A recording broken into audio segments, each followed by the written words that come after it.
Good morning. We're going to get started with our invocation, and that will be delivered by a very friendly face, the Honorable Pastor Lee Cooper. May we stand, let us pray. Dear Lord, again we come once again asking for your guidance, your wisdom. Father, we come today, Father, as we pray for wisdom and guidance. We pray for our mayor, our city manager. We pray, God, for this council. As they seek to do your bidding for your people, God, we ask that you would give to them clarity of mind and thought. During this Advent season, God, we pray that we might be ever mindful of the fact that you've given to us the gift. And we ask even now, Father, that you would bless, Father, these who have chosen to serve, God. May they ever be mindful of those who are less fortunate. Please, Father, we ask that you would give us comfort through your Son, Emmanuel, who has come. Now, God, we pray today that you would bless our city, bless our state, bless our nation. In Jesus' name we pray. Amen. Amen. Councilwoman Salyer, would you mind leading us in the Pledge of Allegiance? Join me in the Pledge of Allegiance. I pledge allegiance to the flag of the United States of America and to the republic for which it stands, one nation, under God, indivisible, with liberty and justice for all.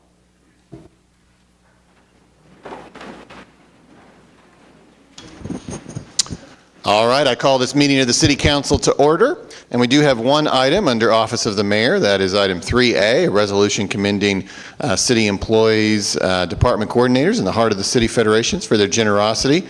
And I will move down to the front to handle that resolution.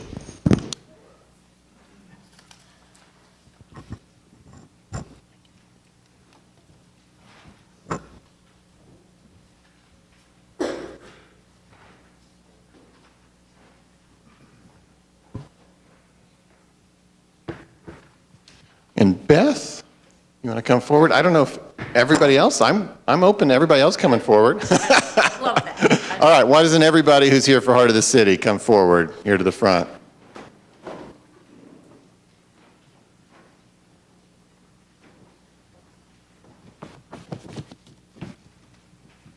That includes the Federation, too. Everybody that had a hand in this. You heard the lady, get up here.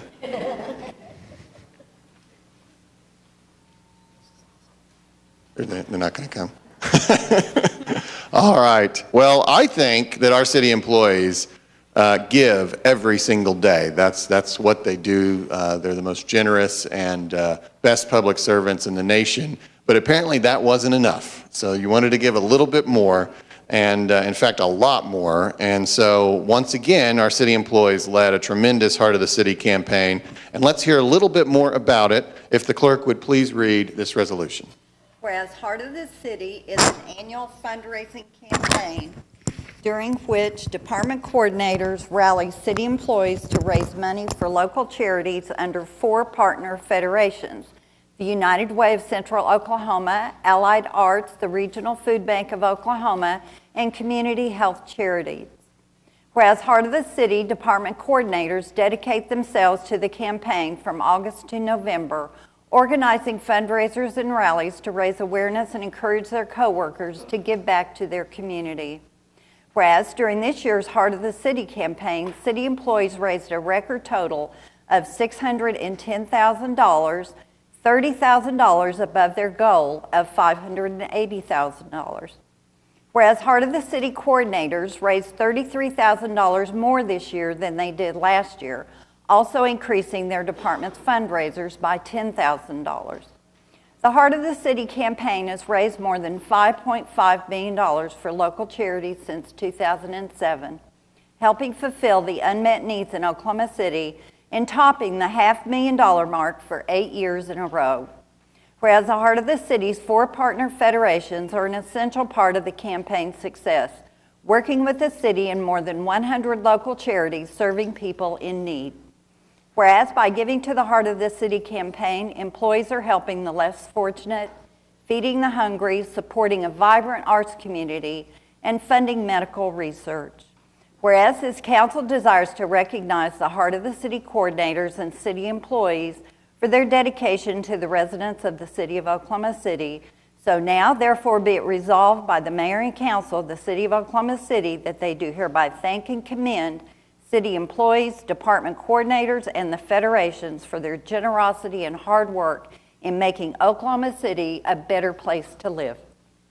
Well, that is an amazing number, and in fact, it's even a little short. I saw this check. This giant check is actually $612,000 is the real number, and it's a tremendous accomplishment. And Beth, before we vote on the resolution, I suspect you may have a few words. And of course, Beth Crounce, who rallied this army of generous people to get this done. Thank you, Mayor.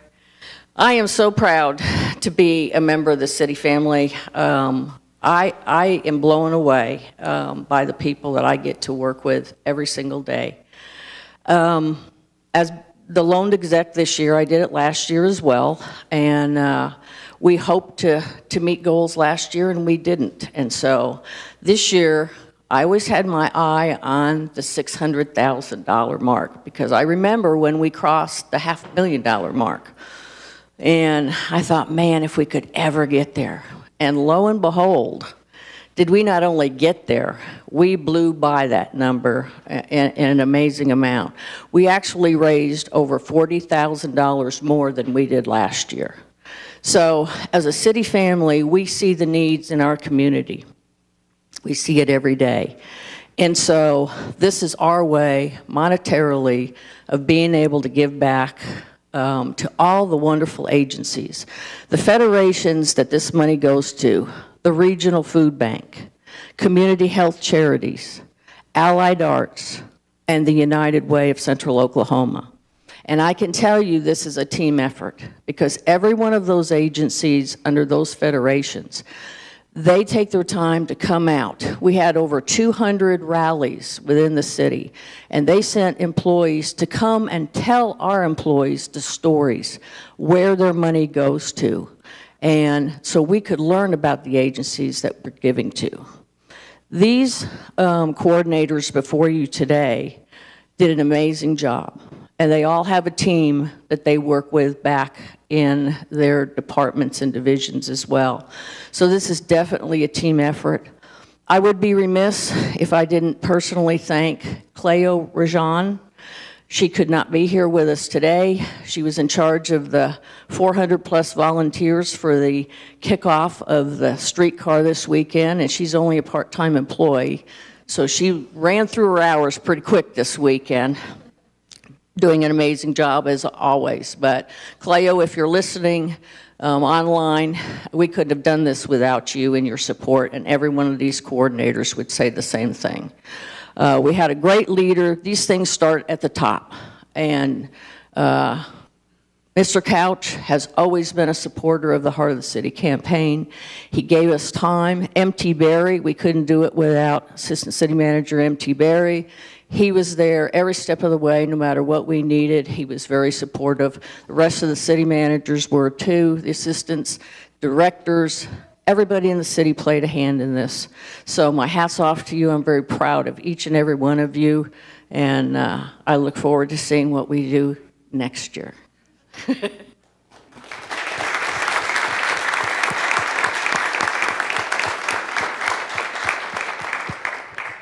Is there anything anybody wants to say?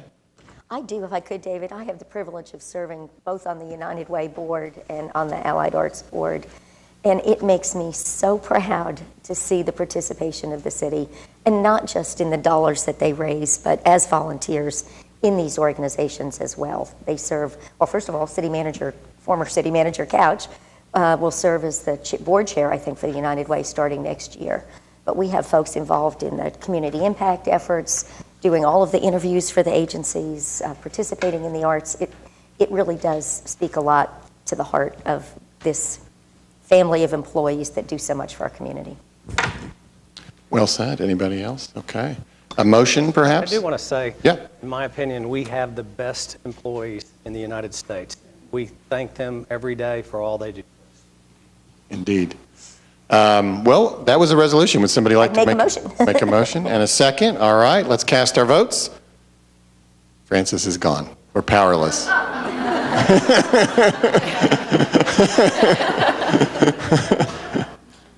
There we go. Passes unanimously.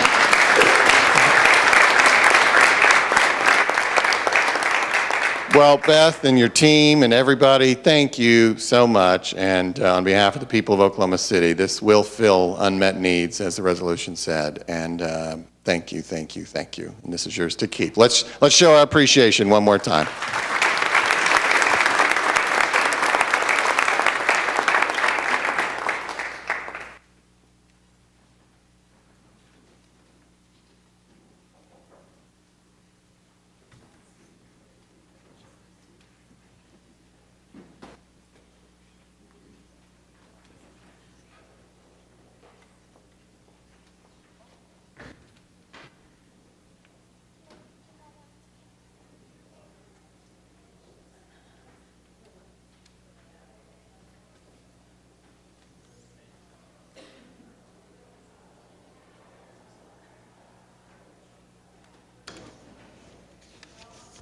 All right, we are going to, we're done with Office of the Mayor, but I'm going to pull up an agenda item from items from council.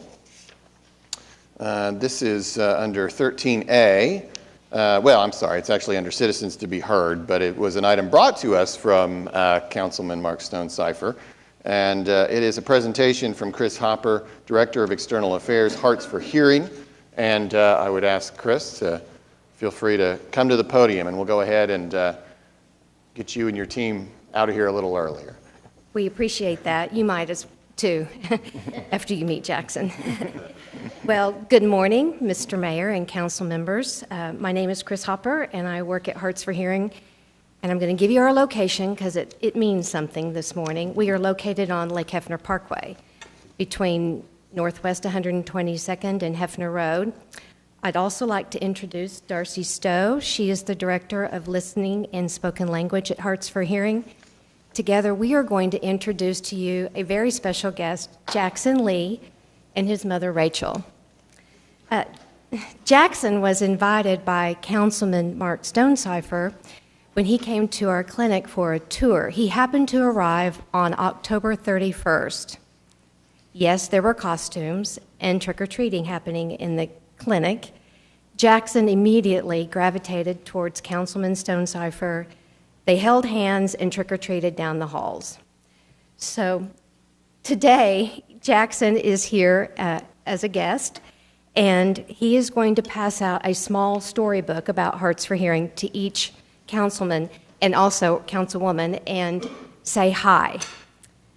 You will see that Jackson is a very chatty and confident 4.5-year-old little boy who happens to be deaf. However, due to the fact that Hearts for Hearing is in existence, along with excellent early intervention of programs and services, miraculous advancements in hearing technology, I can stand before you today with evidence that a deaf baby can learn to listen and talk. That happens every day at Hearts for Hearing. Thank you very much. Ms. Darcy is Jackson's speech-language pathologist, but she's only somewhat helpful because when Jackson's in the room, he steals the show, and we're simply along for the ride. I love how Mark is already holding hands again. It's so dear. While they're doing this, I'm going to touch on just a couple of key things about Hearts for Hearing. Yes, we are a nonprofit in Oklahoma City, but we represent all 77 counties. We provide the very first set of hearing aids for every single baby born deaf or hard of hearing in the state of Oklahoma at no cost to the family. We also provide speech-language pathology and audiology for a listening and spoken language outcome. So, when a baby is born in a birthing hospital in our state, they're immediately screened for hearing loss, and should they refer, you never say that your newborn baby's failed at something, so we call it refer. If the baby refers on their hearing screening, they're sent to Hearts for Hearing for follow-up diagnostic testing. We provide that at no cost as well, and if hearing loss is indeed the diagnosis, we counsel the families right then about what modes of communication are available for their child. Should they choose listening and spoken language, then we pour ear molds that day. They come back within a couple of days, and we fit them with hearing technology. At that point, the listening journey begins for parents, family members, and caregivers. Typically, we're finished by the age of 3. We have very independent listeners and talkers, which means that these babies that turn into listeners and talkers can stay in their neighborhood schools in all 77 counties, and they do not need to attend a school for the deaf. And that's a lovely statement to tell our families. On another note, we'd like to thank you, Mayor Holt and Councilman Mark Stonecipher and council members, for stepping in and taking immediate action on our behalf in regard to the Lamar signage that was going to be located directly on our property line. I'm here representing our board of directors, our staff, and patients to offer our sincerest gratitude to keep this mega billboard away from our property and the detrimental exposure to our children. You guys are faced with astronomical challenges, and yet you picked up the gauntlet on this one, and we are incredibly grateful. Our community is grateful, Hearts for Hearing is grateful, and we couldn't thank you enough for stepping in and providing that guidance and support. In closing, should you need a hearing test or a hearing screening, you know where to go. Hearts for Hearing. We'd love to see you, whether it's a hearing screening or a site visit. You're more than welcome. And thank you again. Thank you, Chris, very much, and thanks for bringing Jackson this morning. We appreciate it. Any comments or questions? One of the funnest days of my life. I just happened to walk out there and walked in the front door, and I was talking to a doctor, and Jackson just started yelling at me. And I thought he was talking to the doctor. He's like, "Hey, come here." And he came over and grabbed my hand, and he took me to where all the candy was. It was a wonderful day. So thanks for coming, everybody. Very So good. what is the status of the signage then at this? The permit was revoked by ODOT, and now there is some litigation between ODOT and Lamar. They've complained about monies that they paid for sign equipment that they are now not going to be able to use at that site. So it'll be decided in district court? Yes. Okay, thank you. But they're still trying to get the sign. They're still trying to get this. Yeah, we're intervening in the case, or attempting to. Okay, Yes. thank you. Okay, again, I'm also going to pull up one other person from Citizens to be Heard. Bruce Davis, in keeping with a giving theme this morning, president of AFSCME, wanted to brief us on some charitable efforts that they're engaged in. Bruce, welcome. I say good morning to the council and good morning to my co-workers and friends of the city.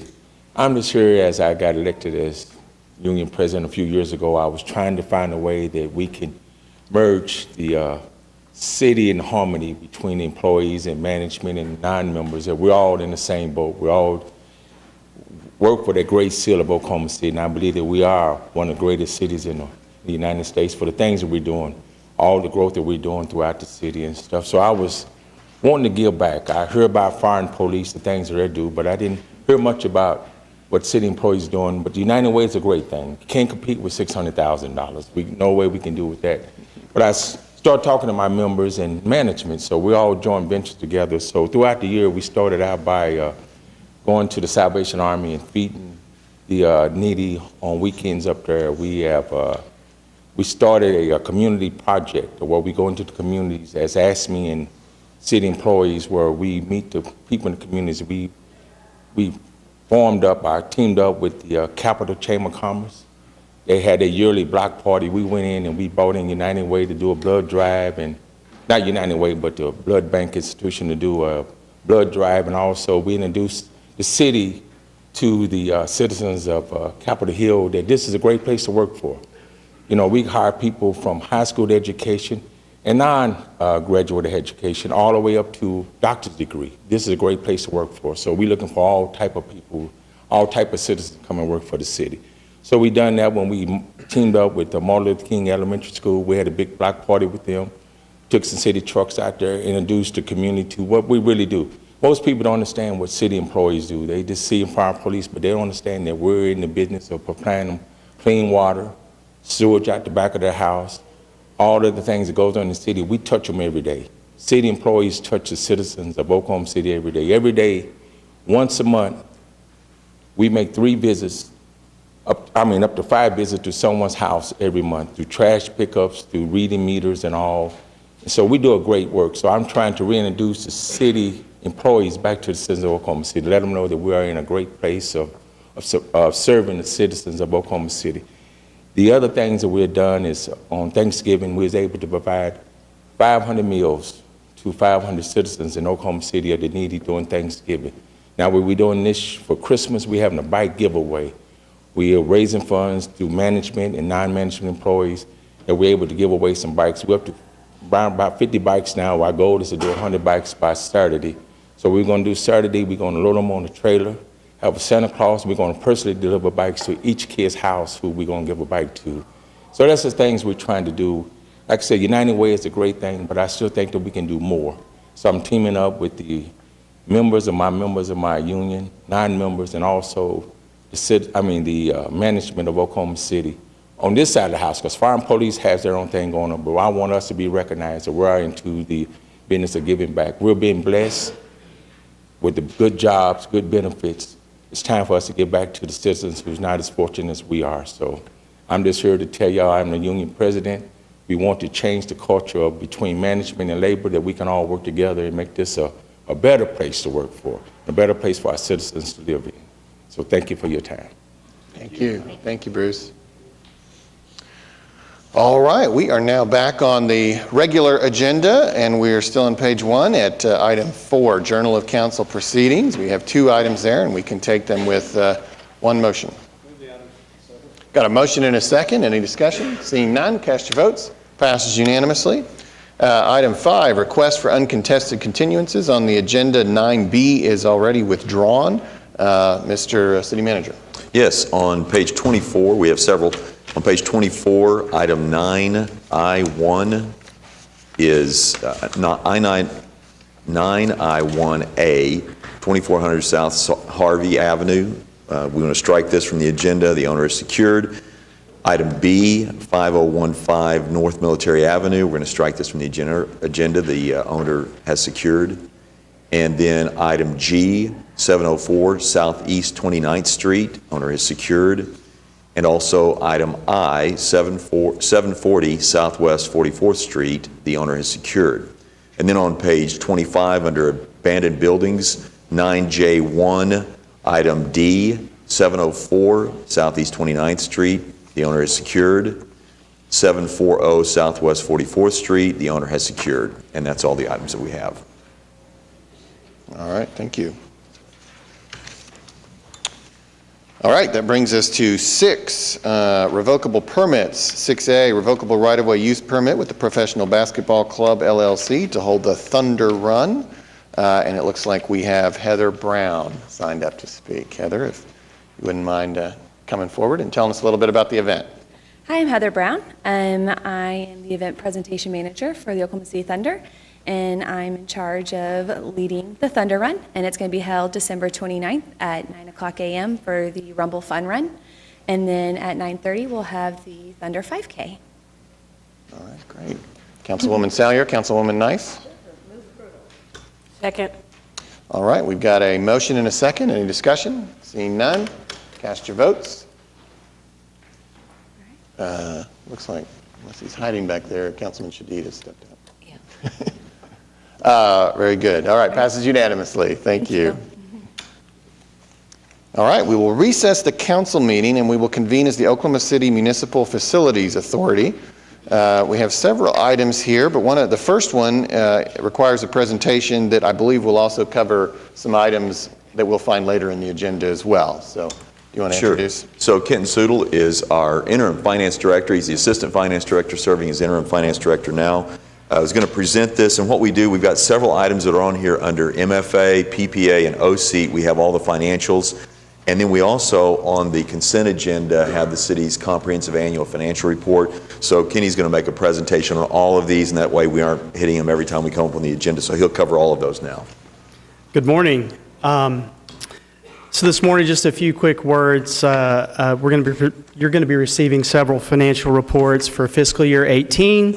This will include the Municipal Facilities Authority, the Oklahoma City Public Property Authority, the Oklahoma City Environmental Assistance Trust. You also will be receiving the city's comprehensive annual financial report and the single audit, which is the audit related to federal grants.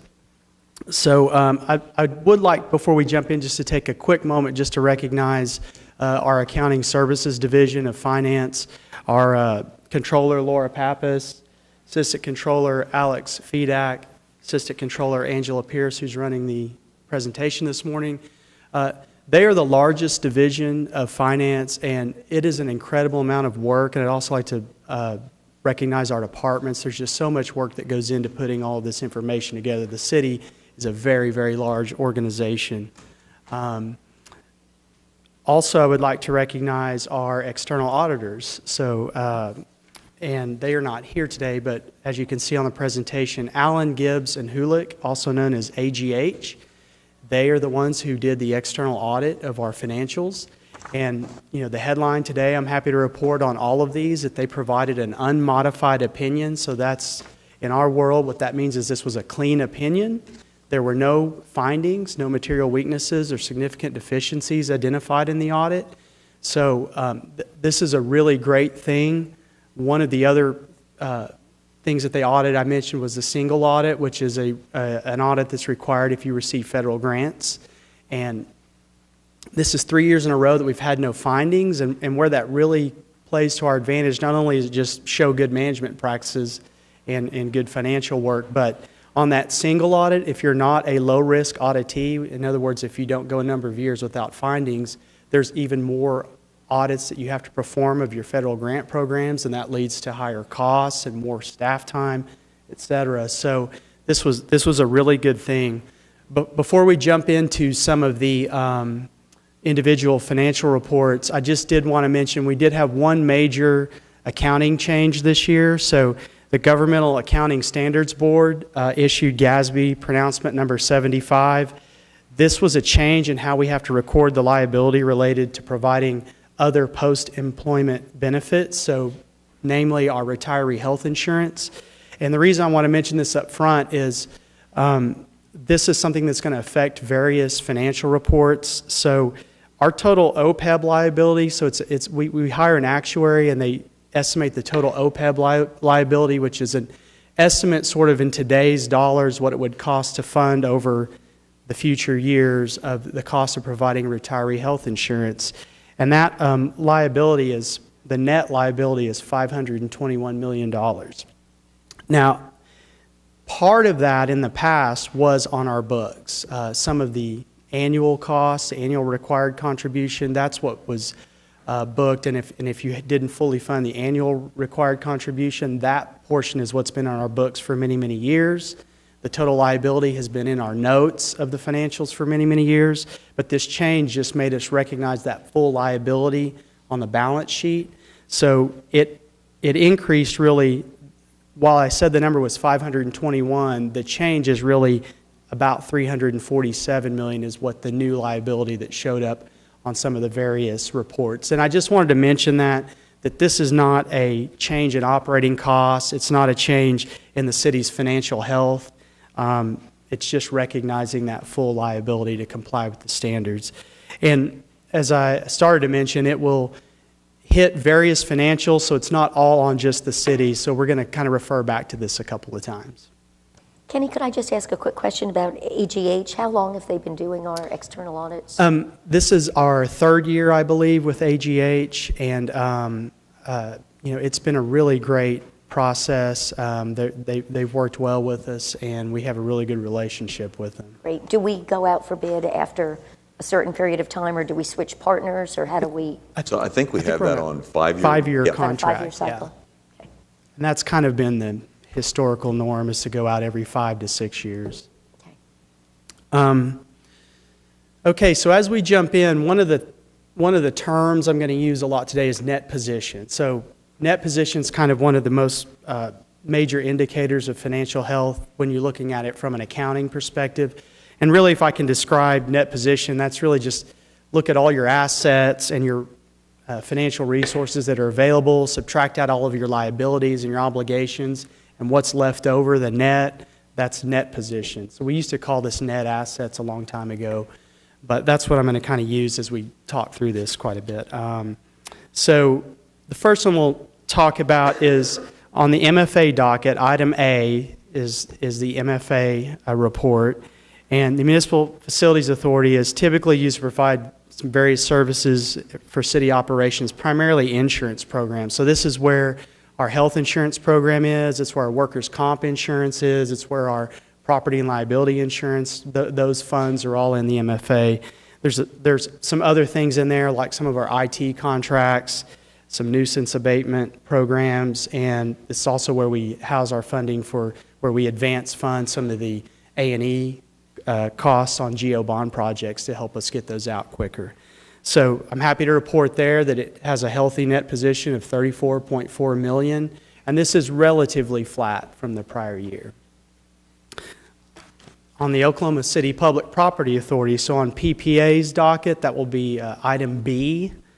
The Public Property Authority is where we really house a lot of the financials that are related to some of the different properties the city owns, and mainly this is where we kind of have the financing and the operations of the city's golf courses, the capital improvements that we do at the fairgrounds, the SMG operating contracts at the Cox Convention Center and the Chesapeake Energy Arena, and as of this last year, the Civic Center Music Hall Foundation and those, that operation is in the PPA now as well. It's also where we record our fees and the services that we provide through our business improvement districts as well. So I'm happy to report on the PPA that it still has a healthy net position of $65.4 million. This is a decrease of $8.8 million from the prior year, and this is where we kind of, first place I want to refer back to that OPEB. We do allocate some of that cost out to some of the different trusts where we have employees or where the trust may fund employees. And so $3.8 million of that change was there in the PPA from the OPEB change in the accounting principle. And then also we had the Civic Center Foundation, that whole process moving to the PPA. There was a loan from the MFA for the sound system. That was another one of the big items that decreased the net position, but still overall really healthy.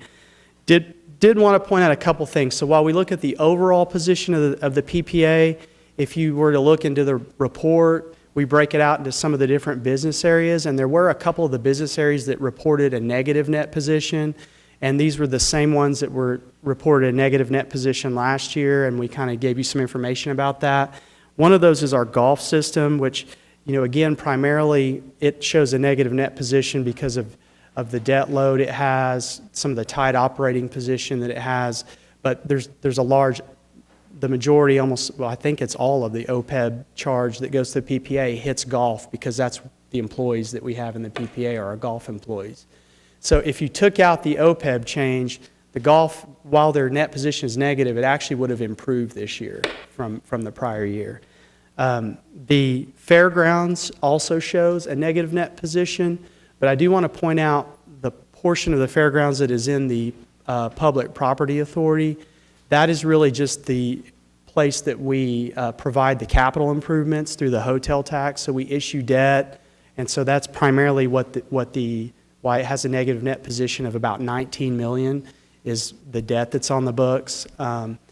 This is not a concern for me because if you recall, the operating revenues from out there are all handled through Oklahoma State Fair, Inc., the 501c3 that handles the operations there. So it's really just a capital financing vehicle in the PPA. But while those two areas are negative, overall in total, it's a positive $65.4 million.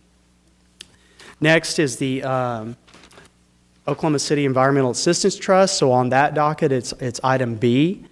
And this is where we record the resources for the operation related to the collection disposal of solid waste for the city. Happy to report a very healthy net position of $50.9 million. This is a decrease of $4.3 million from the prior year. Again, this is where the change in accounting principle, OPEB, decreased it by $10 million. So if we would have taken that accounting change out, they would have actually increased their net position as well. And again, on this one, kudos to the utilities department for the way they managed that and providing reserves for operations, capital projects, storm debris cleanup, et cetera. So they've really done a good job of managing that financially. And then finally, the city's CAFR, so on the city docket is item 7AP, and I'm happy to report that the city has a net position of $2.1 billion. So as I mentioned earlier, the city's a really large operation. That really puts it in perspective. That's the net of all the assets and liabilities. And this was a decrease from the prior year of $140 million. But again, 293 of that was from the OPEB change. So same story. If we hadn't had that change, we would have seen even another increase. And we have a little graph here just to kind of show you that we've been kind of on this upward trajectory of our net position, and the downturn in 18 really is related to that accounting change. I do want to say the $2.1 billion is not the total story, because also in the city's CAFR, if you look at the various city trusts that are not included in that, if you add those all up, that's an additional $1.5 billion of net position. So if you really add those all up and look in total, the city and all its entities have a net position of about $3.6 billion. So very, very healthy financially. One last thing I'd like to just point out is the general fund. One of the things we always look at is the fund balance in the general fund. We look at this two different ways. There's a GAAP basis, so a generally accepted accounting principle basis, and then there's budgetary basis. The difference really, GAAP basis, I'm way oversimplifying this, but for the most part, it assumes if the city closed its doors on June 30, 2018, there would still be a couple of months of revenue that would come in and get booked. So it always looks like a much bigger number. The budgetary basis, the green line, that's really one that we look at a lot when we're kind of looking at where we're going into the budget and our financial position, because that's really looking at what money is available, revenues minus expenditures. And we're happy to report that one increased by $19 million, due mostly to the quarter-cent increase and the fact that revenue collections began coming in, and we're just now getting those additional services ramped up. So very, very good story. I've been very quick to share those with the rating agencies and hope that they will take that into account. So. And then finally, just I have to take my opportunity to brag on my staff, and this is where we will be submitting this CAFR to the Government Finance Officers Association, who is the standard setter in the municipal finance world. And last year's report did receive their award for excellence in financial reporting, where they review it and make sure it complies with a host of best practices. And that was the 35th year in a row that we had received that reward. So with that, I'd be happy to take any questions. Thank you, Kenny. Any questions? I would like to say, too, that I really appreciate Kenny's leadership and Laura and the leadership team in accounting, but the full accounting staff. I don't know if this is everybody in the accounting team, but it really is a team effort to put this together. And when we get ready to go out to sell bonds, one of the first places, whether it's rating agencies or investors, they're looking at our financial statements and trusting the accuracy of those statements, and it's very important information. And Kenny, there's a lot of information that he gave us this morning, but it was a very condensed version. And I just really appreciate the great work that they do. We have so many employees throughout the city that are behind the scenes and we never see them. And so I have the opportunity here to have them with us this morning, and just to say thank you to them, but also just the great work that so many employees do behind the scenes. I really appreciate their work. Thank you. Yeah, thanks to everybody. Great job. All right, well, that we don't have a motion yet under MFA. If anybody would like to make it. We've got a motion and a second for all of the items. That's A through F. Any discussion? Seeing none, cast your votes. Passes unanimously. That brings us to page 4. We adjourn OCMFA. We convene as the Oklahoma City Public Property Authority, where we have 3 items. And of course, one of these relates to the presentation just given. I'll accept a motion for all of them.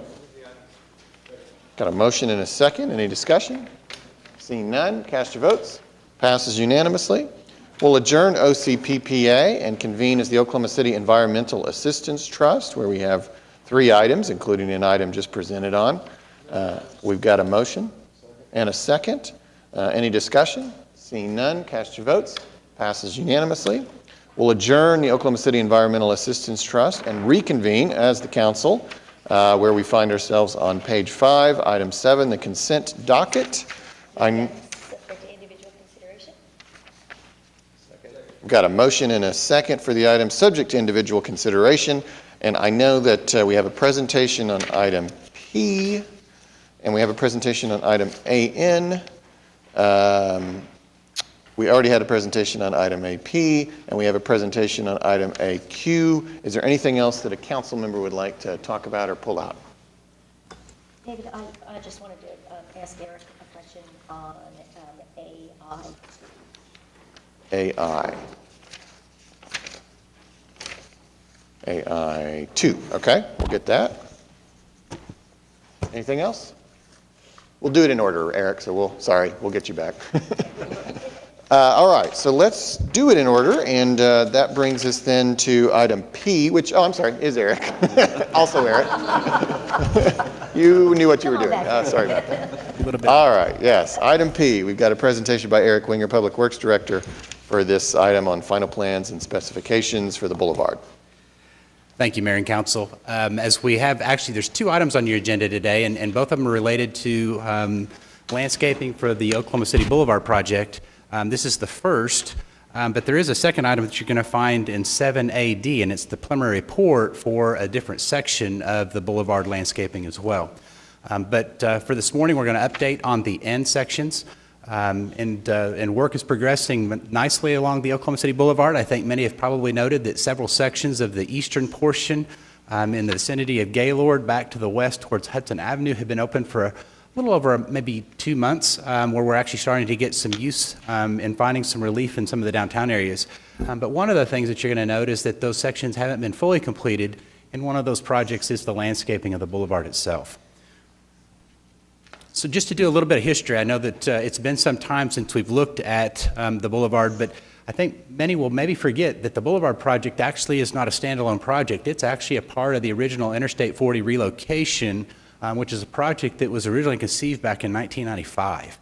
I've put a brief history of some of those things that went through 1998 into the environmental studies, into the 2002 Federal Highway Administration record of decision, but the actual construction of I-40 and its relocation was finished in 2012. So here we are in 2018. I mean, time has flown, right? But the Boulevard construction began in 2014 and is still underway. That project, as the Boulevard, which ODOT is completing, is scheduled to be complete this summer, 2019. So the end is near, and so we're almost there. But with that, the Oklahoma City Boulevard is an Oklahoma Department of Transportation project, so all of the roadway work, the signals, the lighting, all of the hard improvements, the hardscapes are all part of the ODOT project. But it's been a partnership with Oklahoma City since its beginning for Oklahoma City to then assume the landscaping role. And so we've had 2 consultants providing design on that, the east and west sections, the east section being east of Gaylord, the west section being west of Western. That's by CLS and Associates, and then the center section is under design by Howard Fairbairn Site Design. This really outlines that extent of the boulevard from its western-most section, just west of Virginia Avenue, all the way east through the Bricktown area, and we've color-coded this to kind of show you those ends, or the east and west sections, and then that center section. So much of the work that we see now in construction is that center section. The east is open, so you can access I-235, I-35 to the east. You can access Interstate 40 to the west. But as you drive those today, you're going to see again that there's medians that haven't been fully built out. But the idea of the boulevard was to provide this enhanced entrance into downtown, also with the city's goals to beautify that to make sure that it's a gateway into our core. The budget for the section that's on the agenda today is about $2 million, and we've checked that estimate, and so it is ready for bidding. And this is what that schedule is going to look like. So there are two different bids, and so what's on the agenda today is the end sections.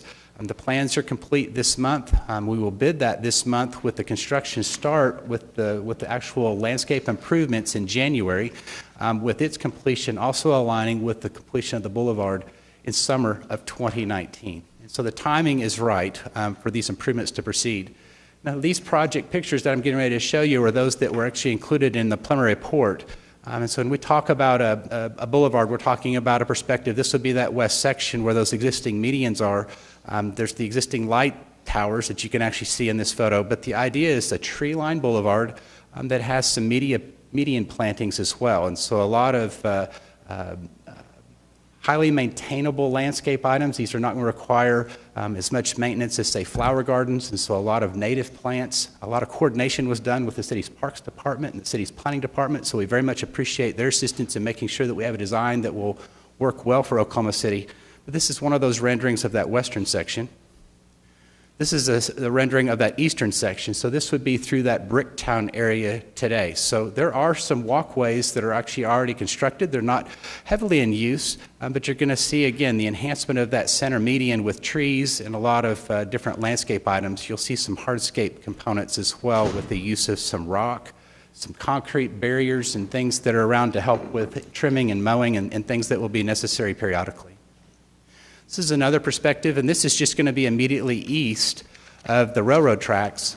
So this is between Oklahoma Avenue and E.K. Gaylord, and again, you can just see some of those enhancements that are anticipated there and as a part of this project.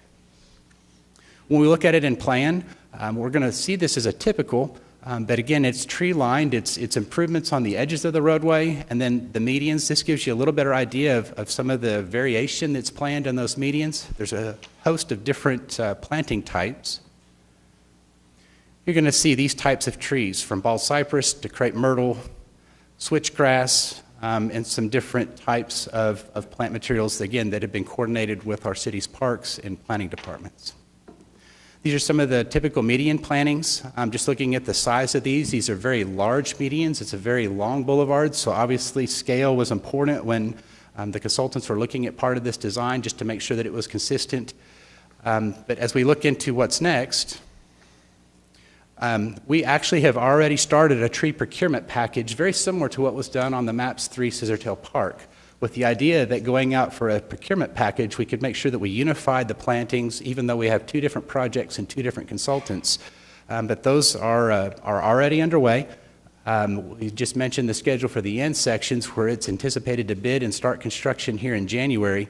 But the center section plans are nearly complete as well. We're planning to bring those back to the City Council upon the approval of the preliminary report today that's on the agenda. But with that center section would also be in construction most likely in spring, and we'd be finishing that up as well in 2019. So if we look forward to the landscape improvements, this really does finish up that boulevard project that's been underway for quite some time. But with that, we're excited to move forward and can answer any questions that you might have. Any questions for Eric? So if I heard right, the boulevard should be done next year. So the boulevard will be done in about summer of 2019, except for maybe some of the final landscape improvements. Obviously, it's difficult for the city to be able to do some of its work until ODOT's 100% complete, but they're working generally from east to west. We're expecting the next section of the boulevard towards Walker Avenue possibly to open by in the next couple of weeks. But as they continue to the Western Avenue section, that to be done by summer of 2019. Cool, thanks. Eric, how about the lighting along there? It's so dark when you get on at Klein. So yes, there are some issues with theft with some of the lighting systems, especially along the western portion of the boulevard. ODOT is committed to replacing the wiring that has been lost, and we're working to restore that soon.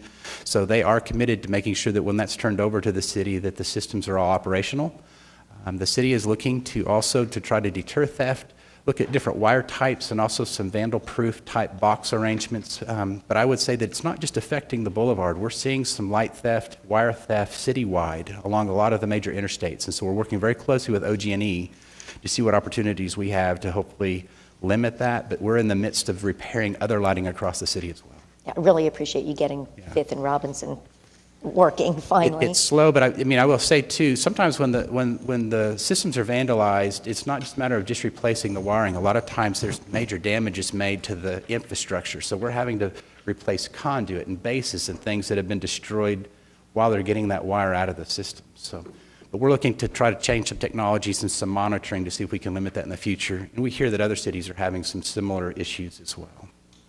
Is that copper wiring, Eric, or? So what the standard has been for years is copper wiring. I will say that we are looking at aluminum wiring for some of our lighting systems, which is less desirable for salvage.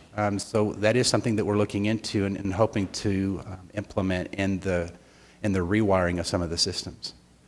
So it has a lower initial first cost, but the fact that it's not as desirable by vandals because it doesn't have a high recovery cost, we're hoping to make that a standard moving forward.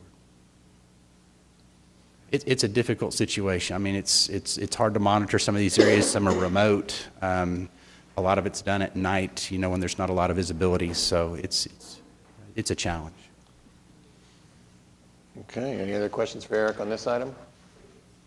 You can stay right there because the next one is item AI2. Councilwoman Salyer had a question for you on that. Great, thank you. And Mayor, I did forget something. I did want to mention 7J, so I'm taking us way out of order, but okay. I saw Randy Marks here. So, Eric, this is also about lighting, so I just wanted to get a little bit of feedback. This is an allocation of some 2007 GEO bond funds to do some downtown lighting upgrades.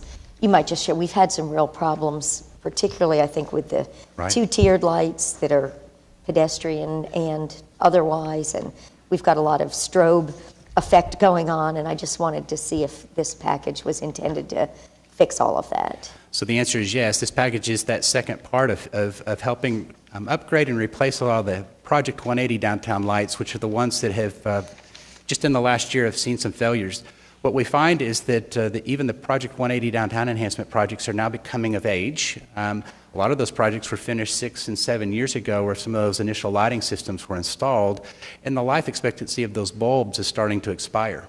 Well, one of the things that's becoming more difficult, and this is lighting systems system-wide, is that the old incandescent bulbs are no longer available, and it's now time to upgrade to LED.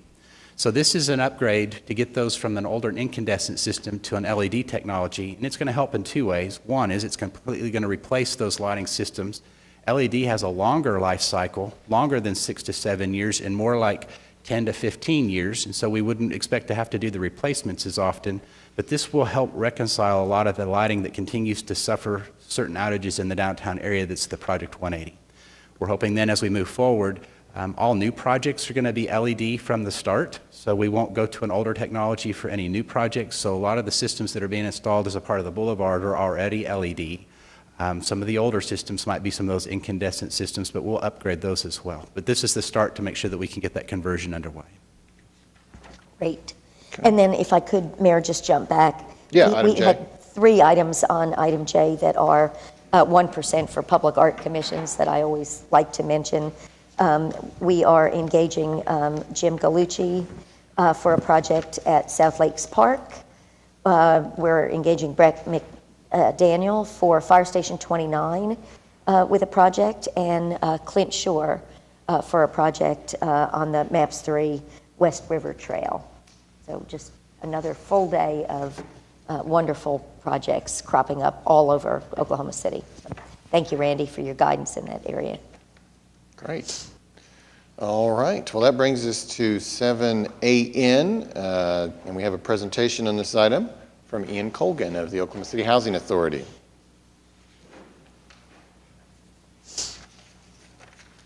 Good morning. Ian Colgan with the Community Enhancement Corporation, which is the nonprofit development arm of the Oklahoma City Housing Authority.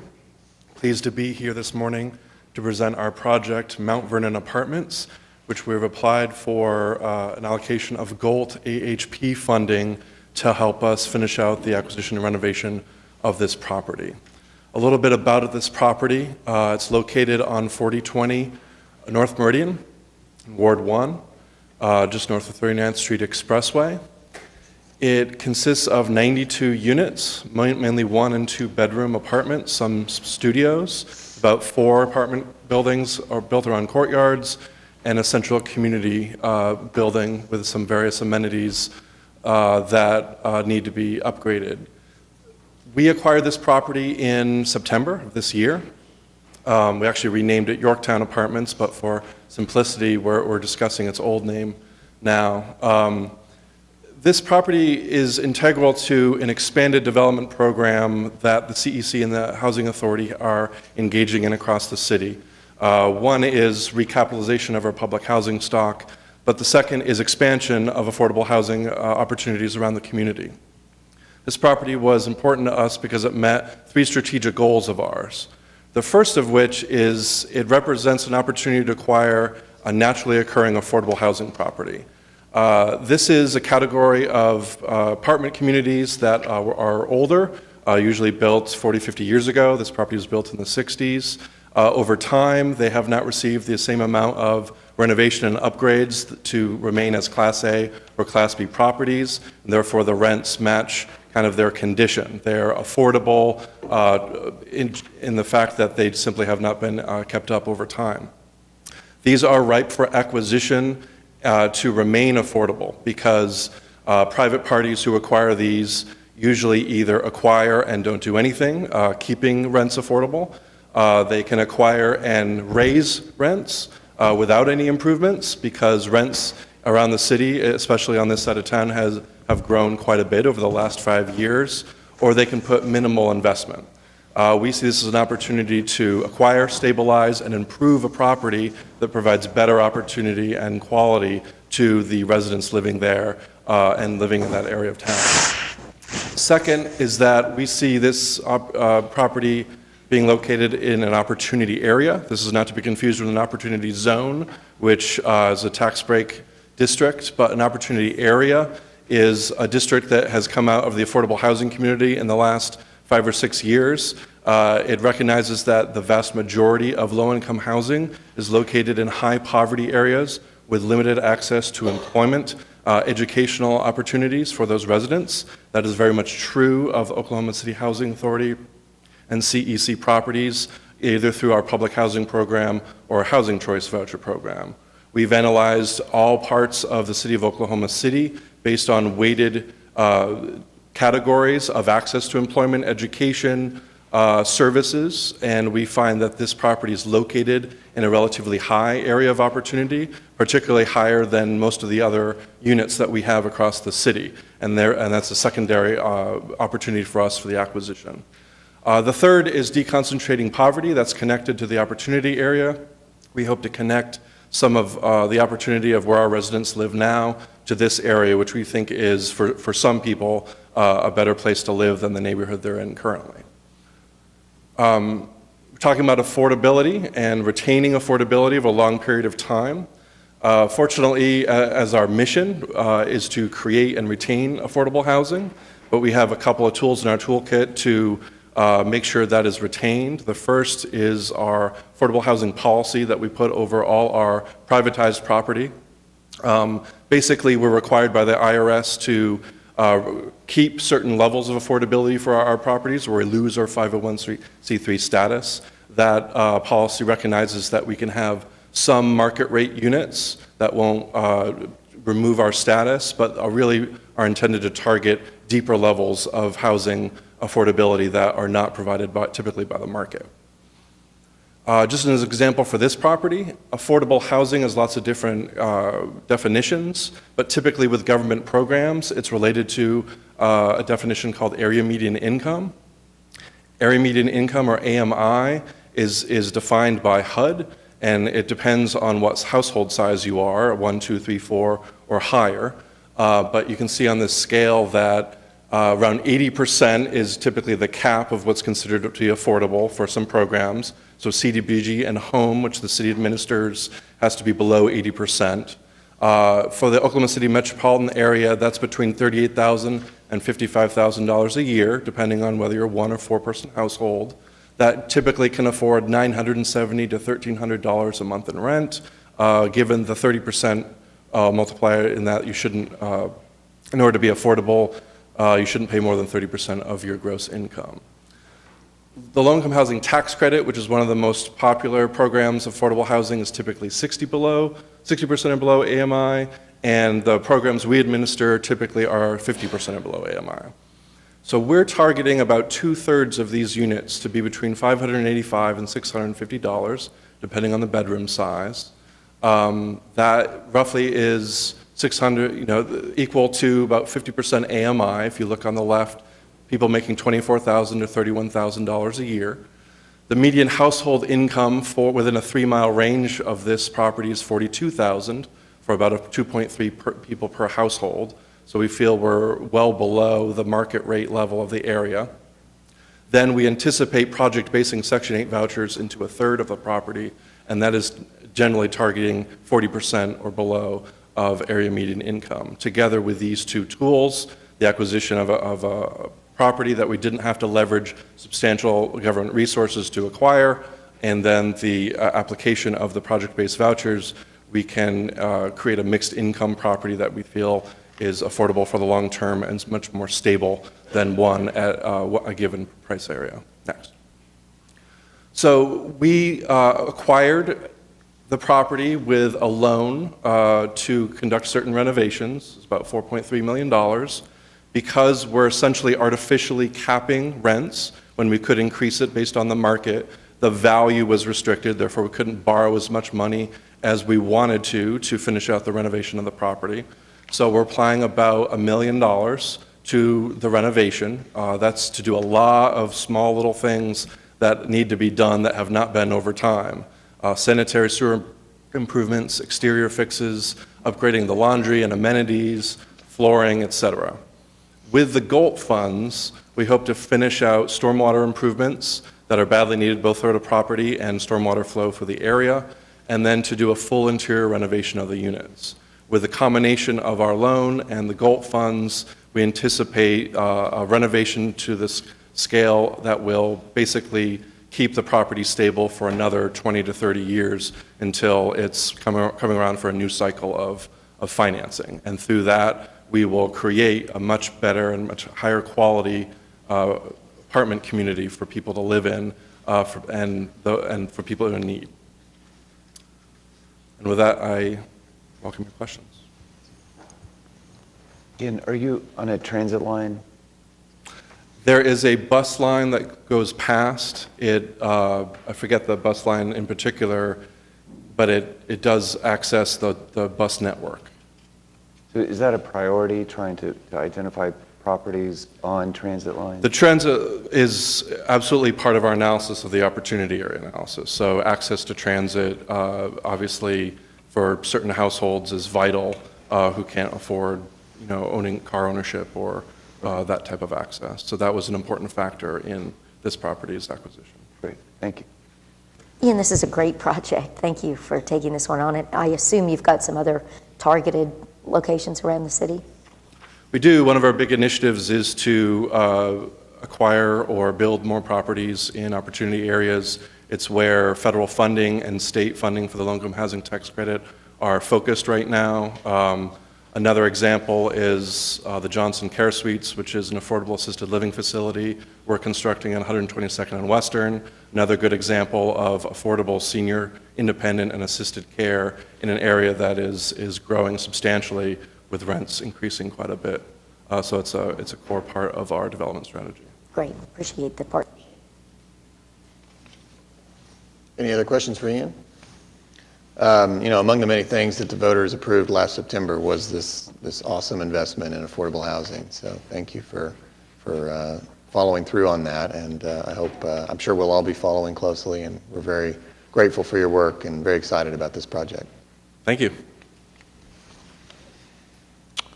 All right. AP, just worth noting, we did have, that was a presentation we already had, and now we have AQ, and we have a presentation from Doug Dowler.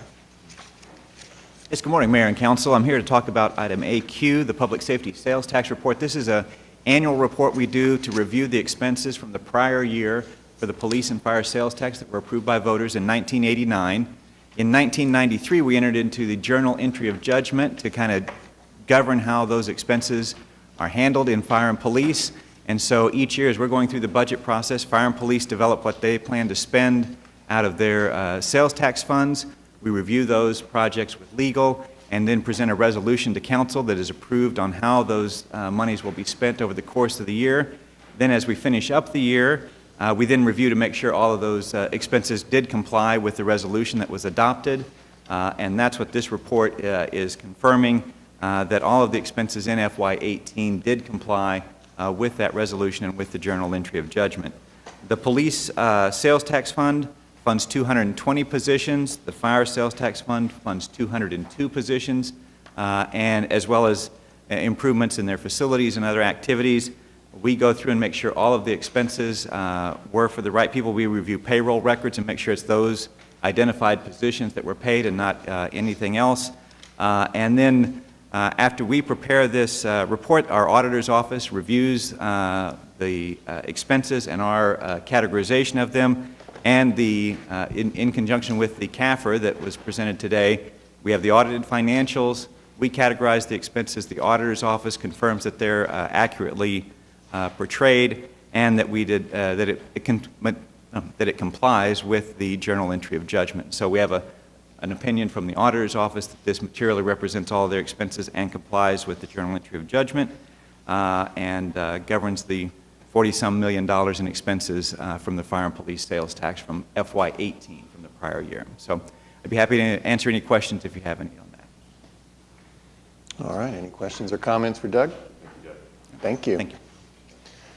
All right, that exhausts all the things that we had pulled out. Is there anything else that anybody wanted to talk about on the consent docket?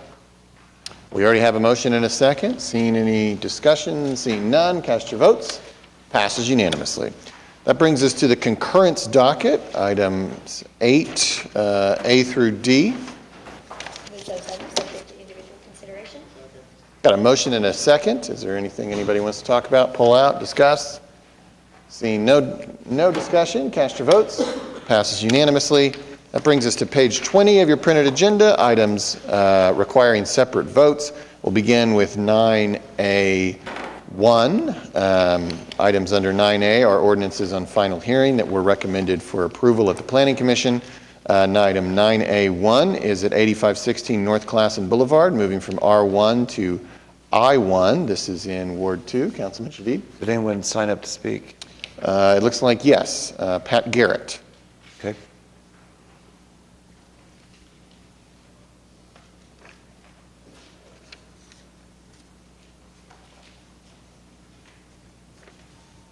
Pat Garrett with Garrett and Company, 9701 North Broadway Extension, Oklahoma City.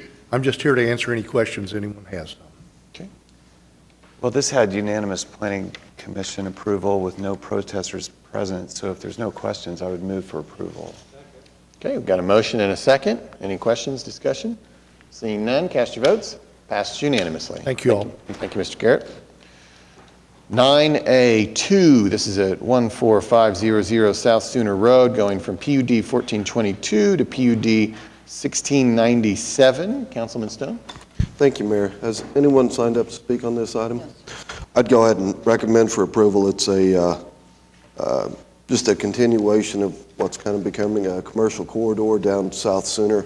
It's going to be a really nice project down there, so I'd make a motion for approval. Got a motion and a second. Any discussion? Seeing none, cast your votes. Passes unanimously. 9A3 at 301 Northwest 96 from R1 to SPUD 1080. Councilwoman Nice? Thank you, Mayor. Are there anyone to speak? Nope. All right. This was moved for approval, and this is to a modified light industrial with live work use. So with no protesters here, I would ask for it to be moved. Second. Got a motion and a second. Any discussion? Seeing none, cast your votes. Passes unanimously. 9A4 at 640 Northwest 150th Street, going from R1 to SPUD 1083. Councilwoman Nice? And for this one, do we have anyone? No one signed up. Although there's a gentleman standing here. Yes, Your Honor. Mason Schwartz, 522 Colcord Drive, on behalf of the applicant. Okay. you want to start, or I can run through it if you like. If you would like, that's fine. Sure. So this is a rezoning application for from R1 to SPUD 1083 at 640 Northwest 150th. It is east of Western Avenue, located on 150th. The current structure on the property is a residential structure. It's been used historically as residential. We are just seeking to rezone it to a SPUD that would consist of an O1 base and allow for only 3 uses, which would be single family, the live work use unit, and then the administrative professional offices. Directly to the west of the property is SPUD 921, which we had rezoned in August of 2016. Under the same concept, it was previously a residential structure converted to an office usage. So we believe it's consistent with the comp plan. Staff recommended approval. Planning Commission recommended approval unanimously. We are unaware of any protests. Willing to answer any questions. We agree to all of the TEs except for the one that was stricken, and we'd ask for your approval. And as he said, no protesters, so I would also ask that we move the item. Second. Okay, we've got a motion and a second. Any discussion? Seeing none, cast your votes. Passes unanimously. Thank you. That brings us to 9A5 at 9701 Boardwalk Boulevard, going from R1 and C3 to SPUD 1084. Councilman Greiner.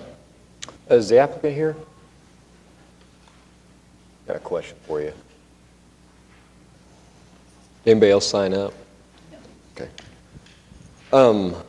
One of the TEs, TE number 3, was to add multifamily residential back into it. Yes. Did you want that? Staff requested that. I know, but did you want it?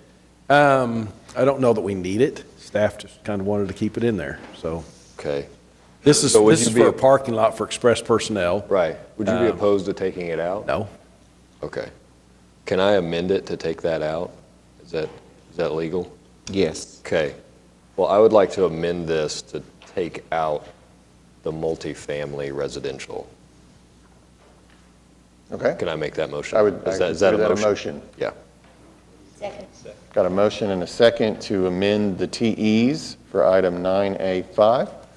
Any discussion? Seeing none, cast your votes. The amendment passes. Okay, I'll move for approval. Second. Got a motion and a second on the item 9A5. Any discussion? Seeing none, cast your votes. Passes unanimously. Thank you. Thank you. 9A6 at 7010 North Classen, going from PUD 1173 to SPUD 1087. Councilman Shadid. Sign up to speak. No, sir. This had unanimous Planning Commission approval, no protesters. They removed payday lending agencies from the SPUD, which I always appreciate. I move for approval. Okay, we've got a motion and a second. Any discussion? Seeing none, cast your votes. Passes unanimously. 9A7 at 1553 Southwest 44th, going from R1 to SPUD 1088. Councilwoman Salyer. Thank you, Mayor. This is certainly an area where lots of these little residential homes are being converted into businesses, and the purpose of this is to permit the sale of some dietary supplements, oils, and skincare products. There were no protests. It received unanimous Planning Commission approval and staff recommendation. I would move approval. All right, we've got a motion and a second. Any discussion? Seeing none, cast your votes. Passes unanimously. 9A8 at 1025 North Tulsa, from C4 and I1 to SPUD 1090. Councilman McAtee. Yes, is the applicant present?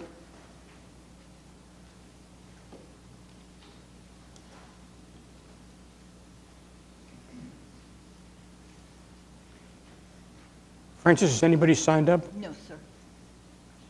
Tim, if you would, just give us a brief overview of what your applicant's wanting. Good morning. Tim Johnson with Johnson and Associates here on behalf of the applicant. The applicant in this case is Conley Paving, and they run probably the cleanest paving company operation I've seen in town. Their place is neat as a pin. They have a plant in the back. They're very neighborhood friendly. So what this will allow them to do is to continue to build some additional warehouse uses along their frontage on Tulsa. And here's the plant. There's a big industrial operation south of us. So we worked really closely with the Planning Commission chair. You can see in the report there were some adjustments made to the TEs, being sensitive to the neighborhood, even though that's zoned R2, mostly rental property, but we eliminated the heavy industrial uses in this leg so that we wouldn't be competing with that, and the rest of it's industrial to the north. Planning Commission did approve it unanimously. This is a very challenging area and has been for a number of years.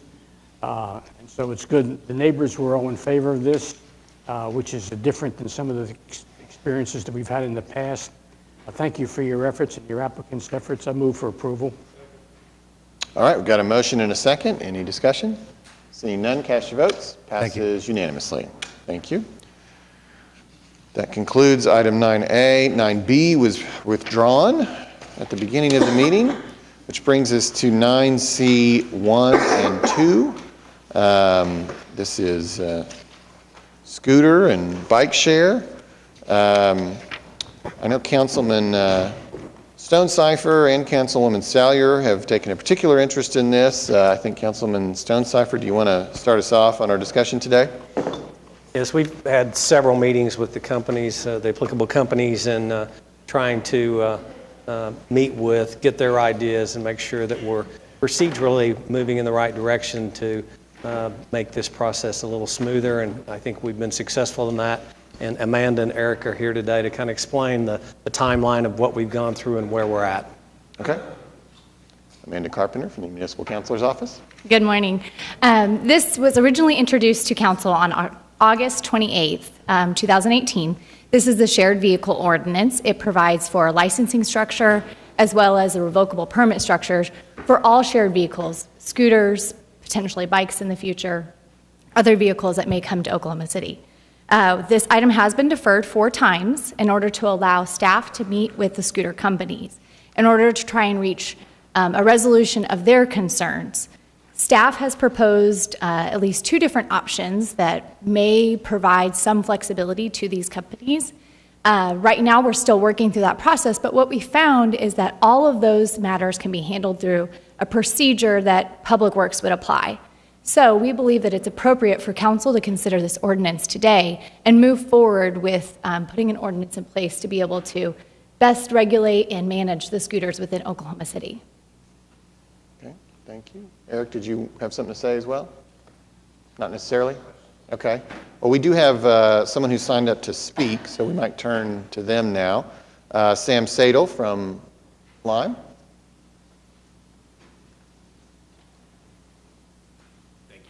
Mayor Holt, council members, I just wanted to briefly say thank you to Councilman Salyer, Councilman Stonecipher for sort of shepherding this process forward, but also to city staff. City staff has been an absolute joy to work with throughout this confusing and somewhat frustrating process for everyone involved, but they've been, without a doubt, professional and prompt and everything you want in city staff. I know I speak on behalf of both Lime and Bird when I say thank you for making sure that they are here and that they are just absolutely a joy to work with. We're supportive of this moving forward and look forward to working with them and others to move the process through the administrative track. And my understanding is, if all you had to judge was the words on paper, you might not be thrilled, but you've had adequate assurances that this won't be executed in that way necessarily. It'll be in a way that you think your company and probably other companies can work with. Exactly, Mr. Mayor. I think the words on paper are somewhat concerning for us, but as a whole, through having worked with them and built up a relationship with them, we trust that we'll be able to find a solution that works for everyone. Okay. Well, I'm sure I speak for numerous members up here, maybe all of us. We certainly invite you to stay in touch with us if you feel like the things that made you comfortable today are not followed through on. And vice versa. As you all see our system in action, let us know how we can do a better job, what we need to be thinking about, and how, as we work and grow here in Oklahoma City, what your vision is for mobility across the city. We definitely are seeing it in action. There is a lot of action going on.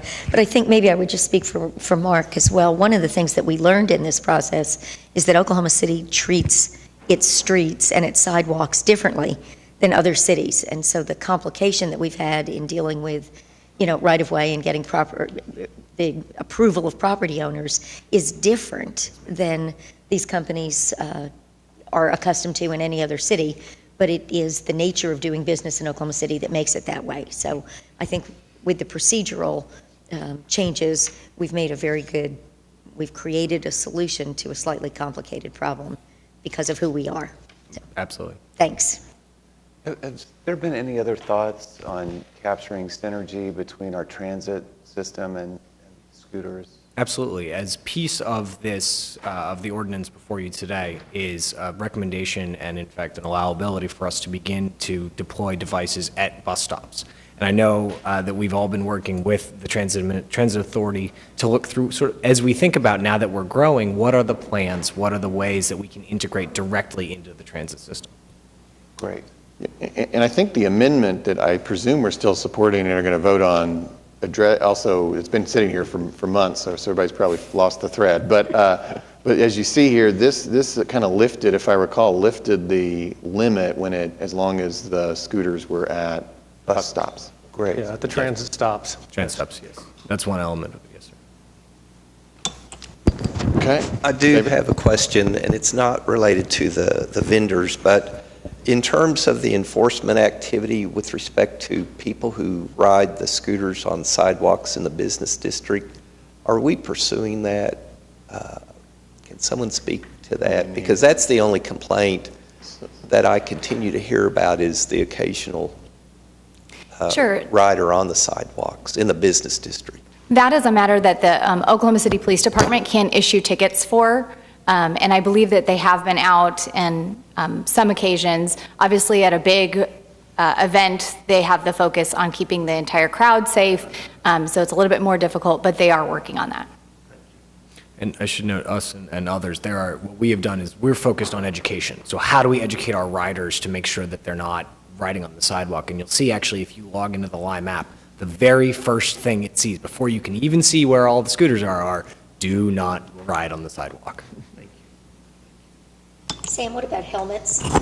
Yes, helmets are, in fact, a key part of safety as we conceptualize it, and I know as Bird does as well. We are engaged in numbers of helmet giveaways here in and around the city. In fact, Lime's company is giving away 250,000 helmets over the next couple of weeks. And helmets are obviously an essential piece of it, but we think about safety in a broader context than just getting people to wear helmets. It's how do we create safe spaces for people to ride and get where they need to go. It's how do we focus on safety education. So helmets are one piece of it, but safety is really at the core of what we do and is a broad idea for us.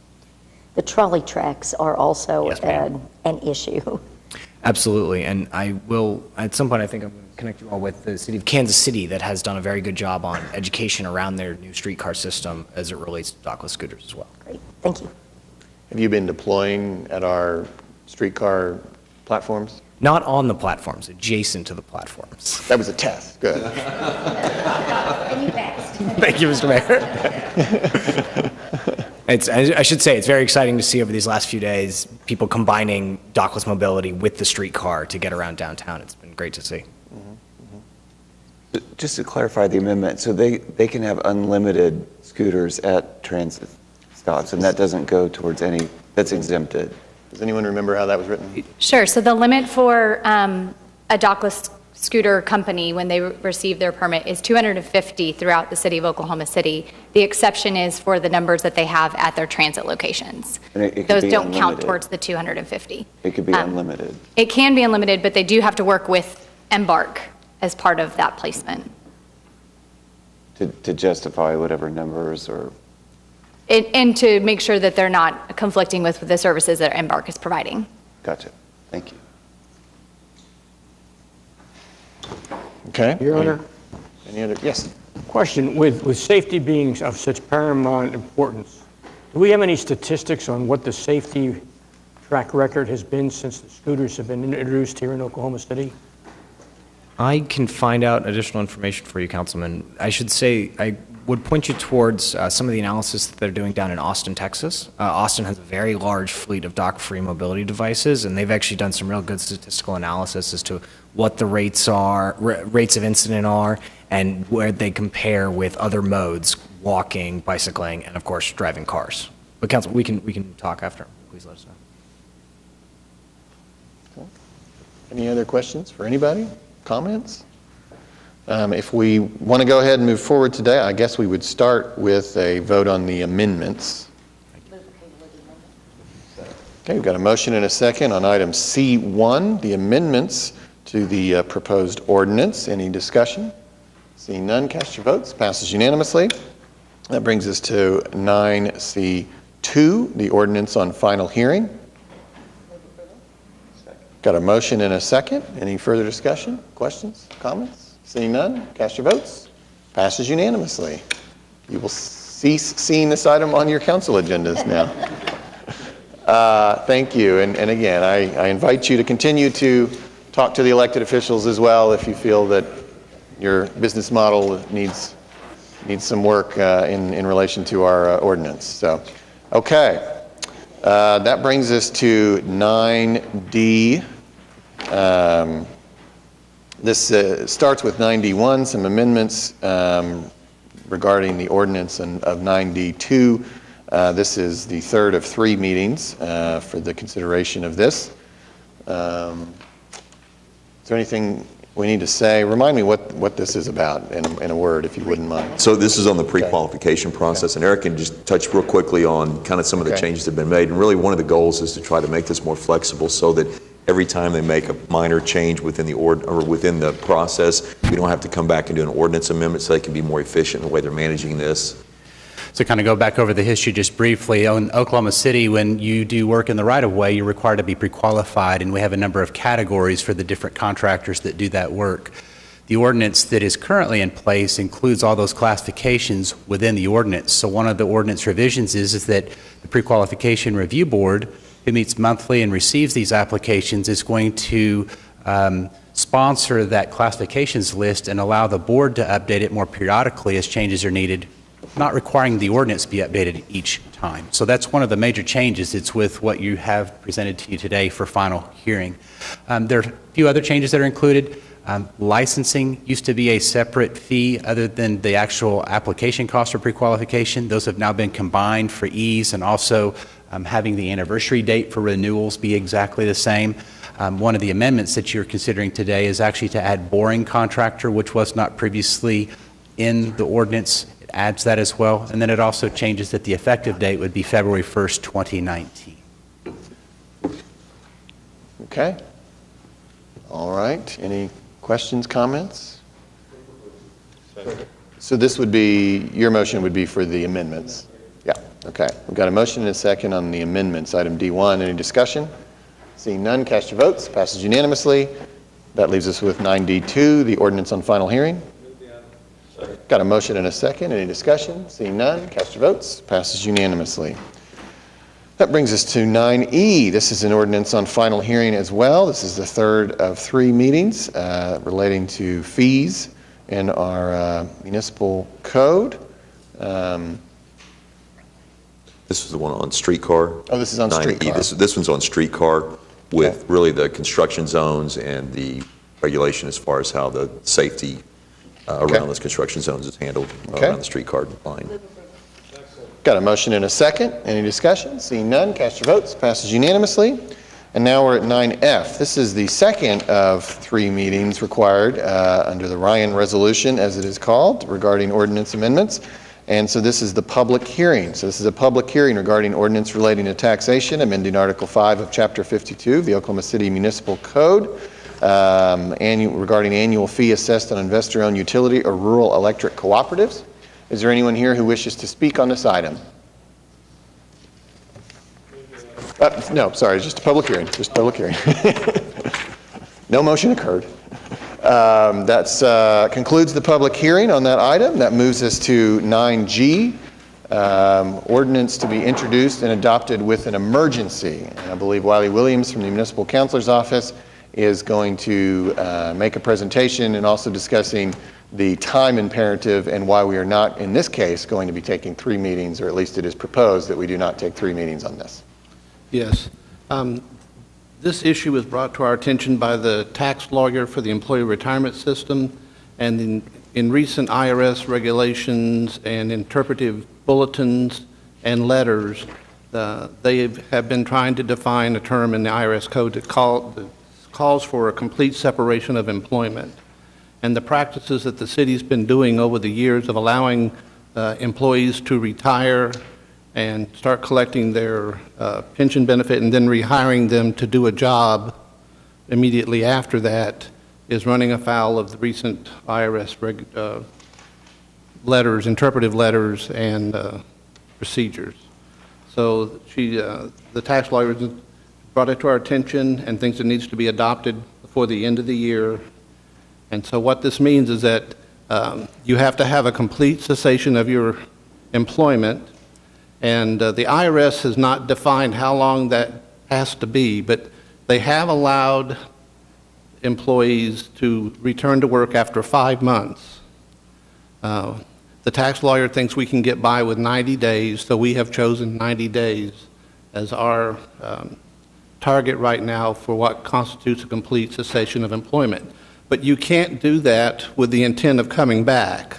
It's just as if you go out and get a second job or get a new job and leave the city and retire, and something goes wrong in that 90 days and you'd like to come back, that's okay. But if you do it, retire knowing that you're going to be hired back on the 91st day, that would still run afoul of the IRS interpretive bulletins. So, and when they come back, they don't come back in full-time employment, right? If they come back, they come back as in part-time employment at times. It could be either one. Okay. But if they come back as full-time employees, they have to pay back all of the money that they received. That was my point, was as a part-time employee, you can't continue, if you come back as a full-time employee, you can't continue to draw your pension. Right, and that already exists. That's right. So do we need 2 motions on this? I'm sorry? Do we need 2 motions on this? When we need the emergency pass. Is that a separate vote? Okay. Yeah, 2 votes. Okay, and somewhere in there that waives the Ryan ordinance. Right, it's impliedly waived if you approve the ordinance with the... And it's expressly in that resolution that adopted that procedure too. If you adopt it with the emergency, then it's waived. Yes. Okay. All right, any questions for Wiley? So do we move the item first and then seek the emergency? I'd move the item. Got a motion and a second on the ordinance. Any discussion? Seeing none, cast your votes. Passes unanimously. And then we would need a motion on the emergency. Got a motion and a second on the emergency. Any discussion? Seeing none, cast your votes. Passes unanimously with required votes for the emergency. All right, 9H1. This is the public hearing regarding one dilapidated structure. Is there anyone here who wishes to speak? Seeing none, I would entertain a motion for 9H2, a resolution declaring that the structure is dilapidated. All right, we've got a motion and a second. Any discussion? Seeing none, cast your votes. Passes unanimously. 9I1 is a public hearing regarding unsecured structures listed here, except for the several that the city manager took off at the beginning of the meeting. Is there anyone here who wishes to speak under this public hearing? Seeing none, I would entertain a motion for I2, the resolution declaring that the structures are unsecured. Move the resolution. Got a motion and a second. Any discussion? Seeing none, cast your votes. Passes unanimously. Brings us to 9J1, a public hearing regarding abandoned buildings, except for the ones the city manager removed at the beginning. Is there anyone here who wishes to speak under this public hearing? Seeing none, I would entertain a motion for 9J2, the resolution declaring that the buildings are abandoned. Got a motion and a second. Any discussion? Seeing none, cast your votes. Passes unanimously. That brings us to 9K, 1 and or 2. This is a resolution authorizing the municipal councilor to confess judgment without an admission of liability in the United States District Court regarding Ellis v. City of Oklahoma City. I don't believe we need executive session. Move the item. Got a motion and a second for item 9K1. Any discussion? Seeing none, cast your votes. Passes unanimously. 9L1 and/or 9L2, resolution authorizing municipal councilor to confess judgment without admitting liability in the case of Saxon v. City of Oklahoma City. Don't believe we need executive session.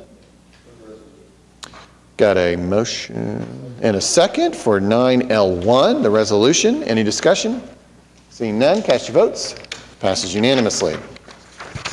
9M1 and/or 9M2. This is a joint resolution with the Oklahoma City Municipal Facilities Authority authorizing Stacy Hawes, Fechner, and Collins, Zorn, and Wagner to represent various city employees in the case of Brewer v. City of OKC. Got a motion and a second for the resolution, 9M1, the joint resolution. Any discussion? Seeing none, cast your votes. Passes unanimously. 9N1, claims recommended for denial. Is there anyone here who wishes to speak? Seeing none, I don't believe we need executive session. I would entertain a motion for denying the claims. We've got a motion and a second. Any discussion? Seeing none, cast your votes. Passes unanimously. Brings us to item 10, 10A1, claims recommended for approval. Is there anyone who wishes to speak? Seeing none, I don't believe we need executive session. I would entertain a motion to approve the claims. Got a motion and a second. Any discussion? Seeing none, cast your votes. Passes unanimously. And that brings us to item 11, items from council. We'll start with Ward 1. So I guess this morning we got an email from the deputy police chiefs advocating for the formation of an ethics commission. So I'm just circling back. Are we making progress kind of looking at peer cities and getting a presentation maybe from the city manager's office on ethics commission practices in other cities? Can we expect something in the near term? I'll have to check on that to see where we are. I know that they're still working on, I think they've got the data in and still working on the report, so it should be something that we'll have soon. Great. I think maybe I'll just email it later. There's an article in the Oklahoman like 20 years ago where the council was debating all this because of some actions at the time. It's a really lengthy article, and it's really interesting just how long the council has, how this has come in and out of our consciousness, and so I look forward to that. And I think primarily with ethics commissions is looking at elected bodies and elected officials. It's not within management. I mean, we'll look to see what else is out there. Generally, we have a management process that works very well, and would want to keep that within our purview, being able to manage that process. So we don't typically see that, but I think we'll look to see what else is out there and bring that back to the council. Great. I look forward to it. Thank you. Councilman McAtee? Yes, thank you, Your Honor. A couple of weeks ago, the Windsor Area Business Group held a function on a Sunday afternoon celebrating Christmas in different parts of the world. It was very well attended. It is about the 5th year in a row that they've done this, and it's been increasing in size every year. Hats off to Barbie Smalley, Kim Lowe, and their people, and also Kim Cooper Hart from staff who went out to supervise and check it out. It just shows what can be done if people and businesses will get together and plan things, activities that will encourage people to participate more and to accent the positive instead of the negative. Thank you, Your Honor. Thank you. I just wanted to take a second and wish everyone a Merry Christmas and a Happy New Year. Thank you. Thank you. I can't possibly let this time go without talking about the incredible reception the streetcar has been receiving. Friday may have been the most fun day I've experienced in Oklahoma City in a long time. There were so many people downtown. The pictures of the confetti guns and the skyscrapers in the background, it was amazing. Mayor, thank you for your leadership in that. We need to thank all of our mayors. This was a big celebration of 25 years of MAPS, and to be able to hold the streetcar opening on the actual day of the vote 25 years ago was really special. But I sat outside on Broadway for a couple of hours on Saturday just watching the people, the shopping, the in and out of restaurants. They were entertainment at all of the stops. People were singing Christmas carols, and I mean, it felt like Rockefeller Center. I mean, it was just incredibly exciting. And I guess I would conclude a couple of things. I want to say thank you to Christy Yeager and her team. They did an amazing job pulling it all together. Factor 110 helped us with all of the organization. Our staff, I didn't realize that it was Cleo Rayhan that organized all the volunteers, but there were people at every stop all weekend helping people navigate, learn the routes. It was amazing. And to conclude, I got a phone call last night at 10:15 from a friend who had just stopped by Stella, and the streetcar at 11th and Hudson was packed at 10:15 on a Monday night. That is really exciting news. So I hope we keep up the momentum. Thank you, everybody, for being patient and riding, but this is a new era in Oklahoma City, and the scooters, seem to be an integral piece of it. People were getting off and getting on scooters, and downtown is just buzzing. Yeah, no, very special weekend in the Very city's special history, no weekend. doubt. Really exciting. If anything, we had too many riders. We maybe need to get to some normalcy, but it was tremendous, and everybody, I can't wait to hear the numbers. I know they're still cleaning them up, but it was tens of thousands of riders this weekend. So it was And I tremendous. think on Friday night, about 7 o'clock, I saw Jason Fairbrush on one of the streetcars. I think our staff rode, all weekend, all day. I don't know, including the mayor. I don't know when he got off, but there were lots of photographs. But it truly was a remarkable day in Oklahoma City's history. Yeah, Rachel and I rode after midnight on Saturday, and it was not as full as it has been all day long, but it was busy. It was half full, after midnight. So yeah, it was tremendous. Councilwoman Nice? Thank you, Mayor. I also wanted to commend everyone for their efforts and what happened on Friday. That was my first event to be a part of, and it was tremendous, especially with the reception. And also thank you to the Curbside Chronicle for producing that big article, paper, newsletter for everyone to be able to understand a little bit more about the streetcar. And it was very special to talk about Mr. Thomas Minter, who hadn't rode that since the 40s. So just those types of stories, and also with some young ladies that went to Douglas High School, and this was their first time to ride on Friday, so they were a part of new history. So just to be a part of that, it was just awesome to experience. And we do know we had the community connecting because there was a lost bear on Friday, and Twitter went crazy trying to find this bear, and the 4-year-old was able to be reunited with her bear. So that just proves the power of connection and the streetcar for Oklahoma City. However, now we have a story about Rainbow Bear.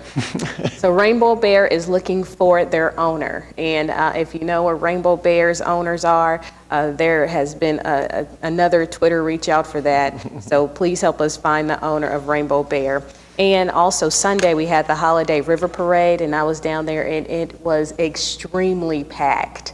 It was basically standing only in the young people. As soon as the boat came by for Santa Claus, you could hear them screaming for Santa. So I think that was the most exciting part for even myself. But that was awesome. And Ralph Ellison Library on Saturday, they had a holiday party. So thank you to the young people with Jack and Jill of America for assisting with those efforts. Those young people came in and they were excited. Some got toys, and they got to make cards for the Assisted Living Center, which is located also in the ward. And lastly, thank you to the community for coming to our Ward 7 Developers Forum that we had on this past Monday. We had a great attendance, great information was given, and we will have that information posted and another one to continue this conversation in January. Thank you, Your Honor. Just briefly, yesterday in the mail, I received a thank you note, hand-drawn thank you note from 6-year-old Grace Rogers, and she was responding to the new Lone Oak Park. I thought it was really cute. Her last name is Rogers. Her stamps were Mr. Rogers stamps. And this is what she said. Dear Oklahoma City, thank you for building a park. I would like to have in the park a swing set, and this is my favorite, a running trail because my dad likes to run, tire swing, tall slide, etc. Grace Rogers, 6 years old. So I thought that was priceless. I want to thank Mike McCullough for the River Day Parade. He worked really hard to make that a successful event, and I thought it was a very successful event with Jim Couch serving as the Grand Marshal. And the other thing, the 25th anniversary with the streetcar, Mayor Nork was there, and he was just beaming like a kid. He had a great time, and I thought it was a wonderful event. Thank you. Thank you, everyone. That brings us to item 12, city manager reports. So we have one report on it. It's the sales tax report.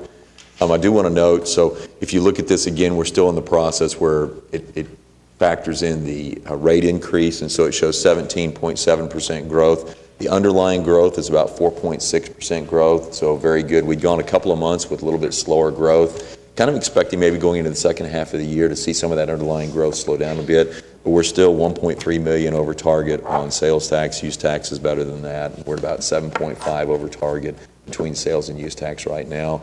On the use tax side, a lot of that has been, some of that ties into the increase in the rate, but also with the changes with online retailers remitting, and so it's been very good, very positive. Thank you. If anyone wants to access that report or the claims and payroll, they can do so at okc.gov, linked from this council agenda. This brings us to item 13, citizens to be heard. Item A was handled near the beginning of the meeting. Has anyone signed up to speak? Does anyone wish to speak? All right, seeing none, this brings us to our final item, adjournment. I'll add that my Merry Christmas and Happy New Year's wishes to everybody. We won't meet again this calendar year. We will come together again January 2nd for the final meeting of the couch era, and he will be present for a resolution and other festivities. And there is a city party later today as well that I'm sure everyone's invited and welcome to. And with that, we are adjourned.